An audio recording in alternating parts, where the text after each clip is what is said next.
I came here several times with my father when I was little, but stopped eating here as often after growing up.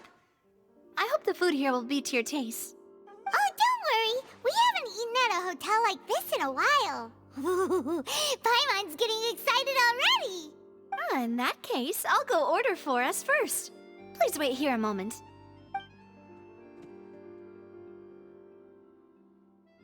Ooh, everything looks so good.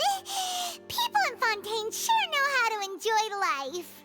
Why, of course. Go ahead, try whatever you like. If the food's good, I'll make a group reservation for the rest of Spina di Rosula next time. And if it's not?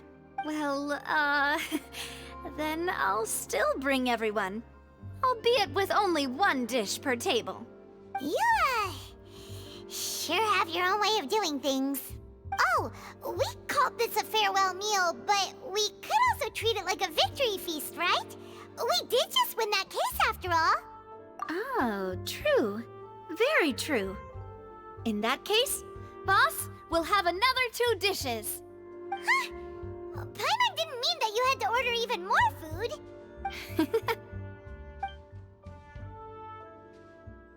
Speaking of cases, do you think that the mastermind behind the serial disappearances will get caught soon now that this has all happened? Well, we've certainly taken a big step forward, but I feel that's about it. We know that there's an organization that means to dissolve these young women, but we still don't know what they are really after. If it hadn't happened right in front of us, Paimon wouldn't have ever believed that a person could be dissolved like that. Right? Yet it was because this was such a preposterous notion that the investigation could never really move forward before. Ugh. If only that guy could have finished speaking! We were so close to hearing who was behind it. In such investigations, even the smallest step can seem like a yawning chasm if the trail of clues is cut off. To be honest, I don't have high hopes for any follow-up that the authorities might conduct.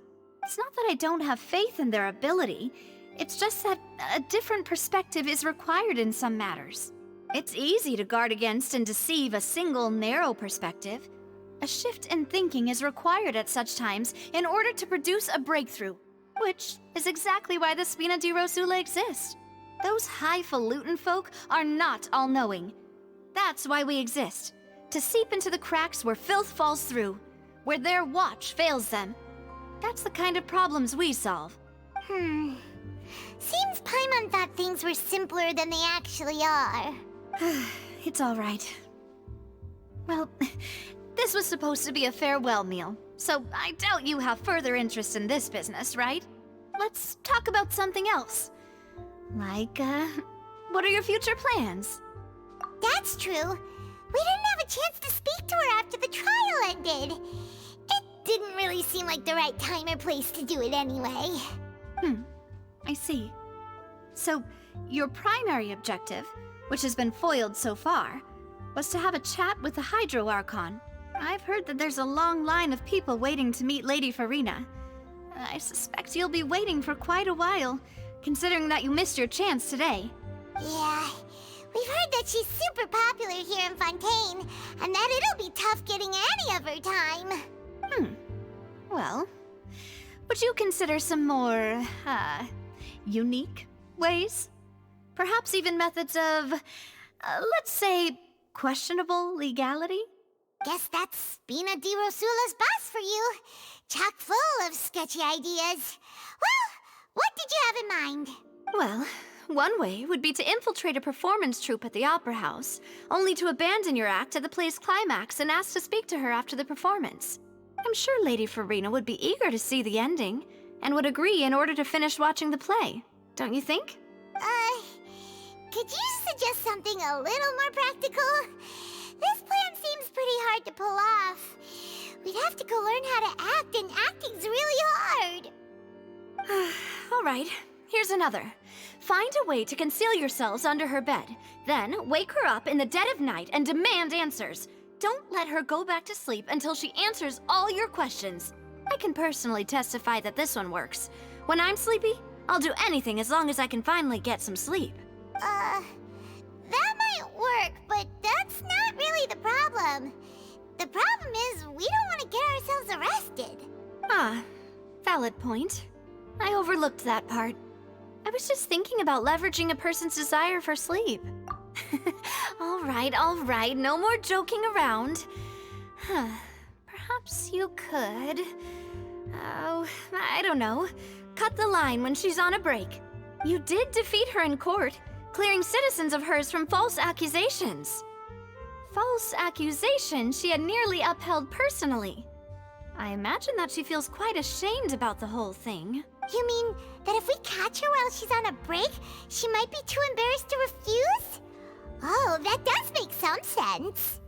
Why don't we give it a try after this meal? You know, strike while the iron is hot and all. Huh? Paimon, did you drink my Fanta? Was this your drink? Sorry about that. Paimon wasn't really paying attention and the cup was right next to Paimon. Would you like to order another? No, it's fine. We're just about done here. Alright. Honestly, Paimon wouldn't recommend Fanta anyway. It tastes kind of salty and icky. Is that so? Huh. Well, in that case, we'll have to blacklist the Fanta here then. If we're all finished eating, then I'll go pay. Yeah, we're stuffed. Thanks for the treat, Navia.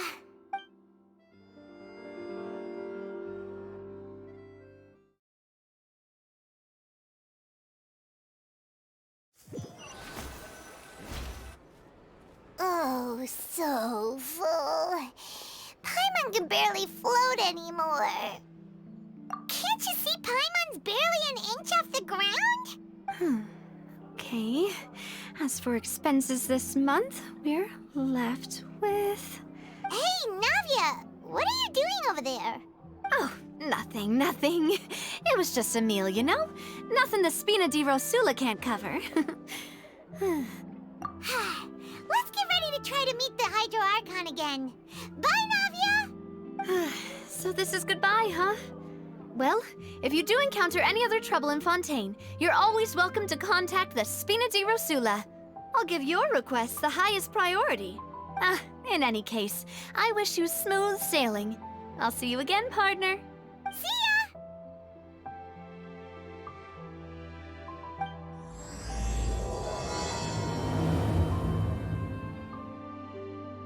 There aren't many people around anymore. Looks like that boat we took to Araneas might have been the last one. Vache. Looks like we're back here again. Huh? Traveler? Are you hearing voices again? Ugh. That's kinda spooky. Are you sure we don't want to come back in the morning? Vache? Vache. Hey, why are you still walking towards it? There might be something nasty in the water. Huh? Hang on. Paimon can kinda hear a voice. It's calling for Vache, right? Hey, Traveler! Stop walking! Come on, wake up!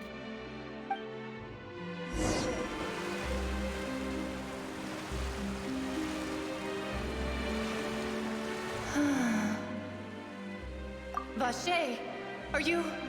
my dear Vache? No, wait. You seem to be someone else. Do you know Vache? Do you know where my love is? Wait. Who am I? I'm very sorry. I fear I do not know. My memories feel like they have been washed away like a flood. So many fragments dissolved amidst the tide, never to be recovered. How much have I lost? How many things that I once held dear while on land have I since forgotten? Yes, that is what I was once. But now, I am but the consciousness of one who is lost, therefore. I do not know how I came to be like this either. I only vaguely remember being covered in light blue water, and then all grew dim. I also remember going to many places. I loved adventure, loved exploring places of peril. No matter where I went, Vache would go with me. I knew how dearly he loved me. And I also loved him equally as much. But now, we can no longer go back. The pain of such parting. I never knew how heavy it could be. No, our reunion no longer has any meaning. There is no way for us to create any new memories. The thought of me gives him no succor. So let it lie forgotten beneath the waters. If you meet Vache, tell him not to look for me. Tell him to move on. That is the only thing I still remember. Perhaps that is so. As I was submerged in the waters, losing consciousness, I saw Vache above the surface. His eyes were filled with such sorrow, such longing. If only I could have comforted him, told him that I did not suffer. Indeed, I had felt a great warmth. Is that what you call it? Dissolving? If anything, I consider it a form of release. It was a state of neither fear nor frenzy, with only an endless peace, like the water's still surface. I could also liken it to being a thirsty person who drinks water for the first time, and only then sees how they have lived for so long in a world of endless want and anxiety. I think I hear your companion. It's time for you to go, I think. Farewell, then. I am glad that you were able to sense my presence. Remember, if you see Vache, tell him not to seek me out any longer.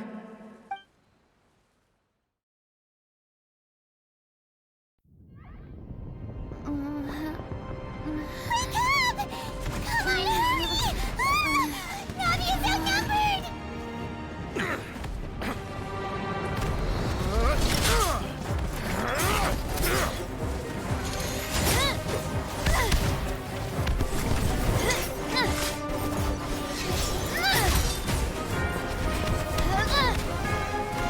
Demoiselle, look out!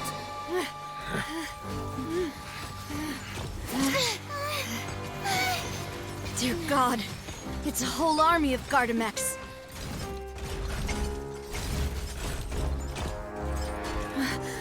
Chlorand?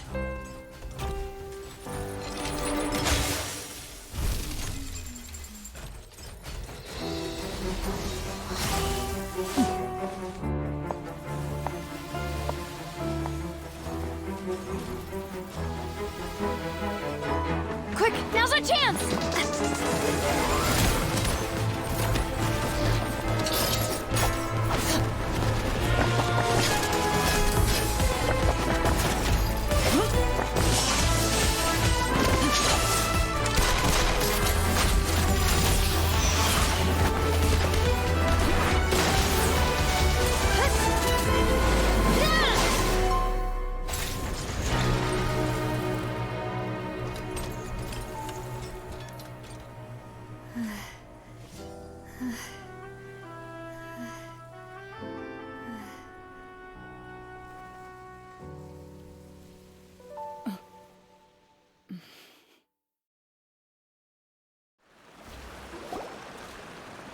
I should thank you for lending us your sword there, Chlorand. But before I do so, could you explain how you managed to show up here? I followed you. It seemed to me that danger has followed you more closely as of late. I believe that following someone without their knowledge is actually called stalking, is it not? Mr. Callus's last wish was for me to ensure your safety, and I will not betray his trust. He would do the same, were he alive today. Do not speak of my father! Sorry, Demoiselle. I was not strong enough. Thank you for your aid, Miss Clorand, but do keep an eye out for your manner of speech. I believe we all wish to avoid unnecessary emotional harm. Sorry, I did not consider your feelings. Whatever. What else do you know? How did you come to the conclusion that I'd be in grave danger? I doubt I know much more than you, but I believe that the mastermind behind the serial disappearances is very powerful. Your performance tonight will almost certainly attract their attention. I'm sure they've known about me. To be honest, I'm shocked it's taken them this long to act against me. And what about these Gardamex? I thought only those associated with a Maison Gardiennage could control them. None of these mecha have serial numbers. I was sure to check a moment ago. They are not the ones used by the authorities to enforce the law. I can only conclude that some powerful or wealthy party must have obtained them via illegal means, deploying them as a private force of sorts. What? Your point being that they're out of Spina di Rosula's league, then? Yes. Be careful, and do not act rashly. I will continue investigating no matter what. We will bring the truth to light. That's my father's true last wish. Regardless, thank you for your help today, Clarand. But if you get any ideas, tell me first. I don't much appreciate being followed. I do not think that they'll strike again anytime soon. So I shall stop following you. Good day, all.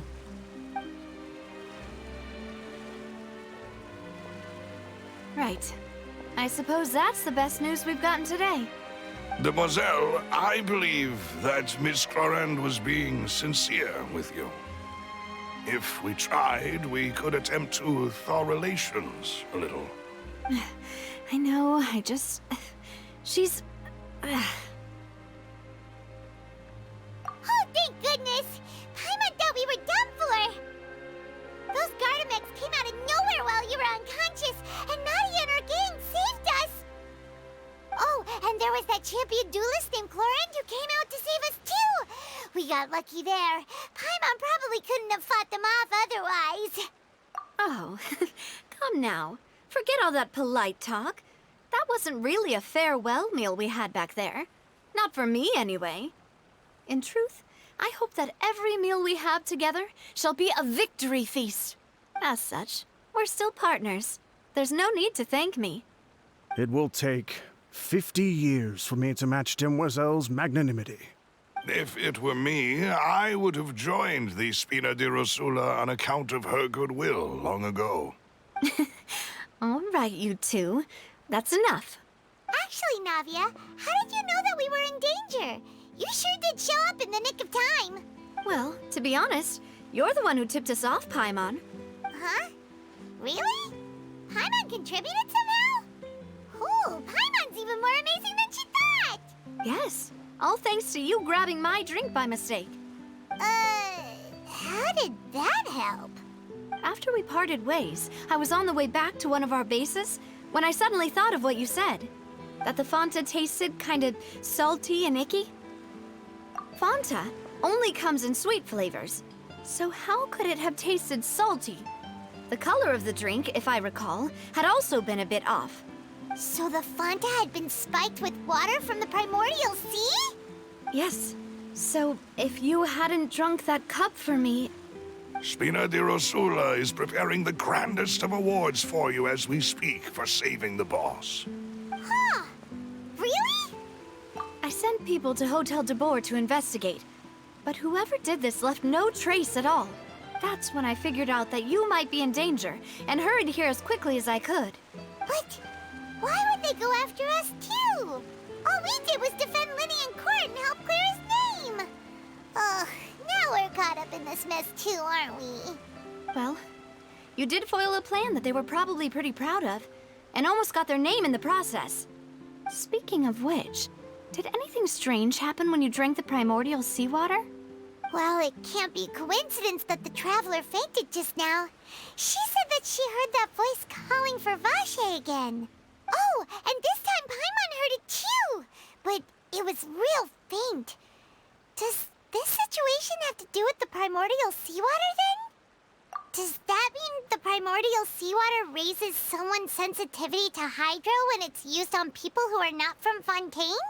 That doesn't sound like too much of a bad thing, to be honest. New intel? While you were out cold? Well, let's hear it, shall we? Oh, that is important. Vache. That name doesn't ring a bell. I suppose he hasn't stepped forward as a witness in court lately. Since he saw that young woman dissolve, he was at least at the crime scene. But he never gave testimony or any information regarding people dissolving in the primordial seawater. Could he have been threatened? Yes, thank you. This is very important information indeed. We will continue to investigate. Oh, you mean you'll help us investigate? Well, you did say that our farewell meal didn't really count. That means we're still partners, right? And besides, we're in this now whether we like it or not. You're not gonna let those people who targeted us get off the hook so easily, are you, Traveler? Demoiselle, do try not to look quite so pleased. You are the face of Spina di Rosula, after all. You talk too much. Well, in that case, let's head back to one of our bases, shall we? I'll arrange accommodations for you. We also have some plans to go over, and hopefully we can deepen our bonds as partners. But we'll take that one step at a time, I guess. Don't worry, you two. With us around, our base is definitely secure.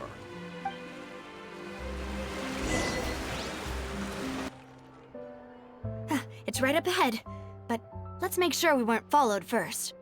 I've been keeping watch, Demoiselle. I haven't spotted anyone suspicious thus far. Very good. But let's not let our guard down for now. I shall find rooms for our respected guests. Thank you, Malus. Now, let's continue, Traveler. So, this is your base? It's not quite what Paimon imagined.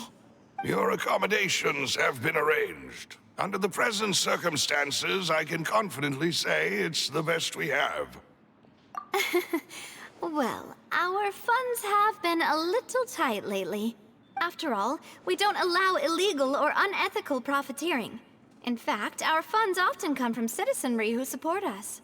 Seems like it's tough times for everyone. But if you have the support of the people, that does sound like it's worth it. To be honest, our financial situation was a lot better back when my father was in charge a few years ago. I'm afraid I'm not quite his equal. Your father, he was the previous boss of Spina di Rosula, right? How did he... Demoiselle, if you'll allow me to explain. No, I'll explain it myself. I suppose I couldn't run from this topic forever. And as partners, this is something I hope they can understand. My father's name is Callus. Yes, the same one they call Callus the Unfaithful in the streets. 3 years ago, he was accused of murdering his own friend. But he chose a duel to defend his honor instead of standing trial. He died in the duelist's ring. Oh no. But I do not believe my father was a murderer. I'm sure he was set up. At the time, I believed that if he only stood trial and was duly investigated, something amiss would crop up and prove his innocence. But strangely, he not only requested the duel himself, but rumor has it that even after being seriously injured, to the point where he could be deemed as having lost the duel, he refused to surrender, determined to die in the arena. 3 years later, I still don't understand why he did that. How could he protect his honor if he's dead? If anything, he gave up his chance to defend himself. The closest piece of info I have is that my father had been investigating the serial disappearances case at the time of his death. Ah, so that's why you're so determined to get to the bottom of that case. That's right. I've also tried to investigate the murder my father was implicated in, but I haven't found a single new clue in my countless reviews of the investigation records. However, I believe that if the murder case is related to those behind the disappearances, they must know something. I must know what really happened. Was my father coerced? Framed? Even if he really did kill his friend, I must get to the truth. If only he'd been more open with me when he was still alive. He even hid the fact that my mother died due to complications when giving birth to me. And now, here I am investigating his death. You really are a handful, aren't you, Papa? Demoiselle, please, if there is anything I can do, anything at all,